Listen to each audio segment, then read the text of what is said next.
நான் வாழ்வது உமக்காக, உமது ஊழியம் செய்வதற்காக. நான் வாழ்வது உமக்காக, உமது ஊழியம் செய்வதற்காக. கடவுளின் உயிருள்ள திருவார்த்தை.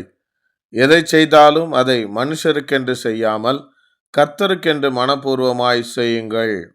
கொலோசேயர் 3:24. Work willingly at whatever you do, as though you were working for the Lord rather than for people. Colossians chapter 3 verse 24. ஜெபிப்போம்.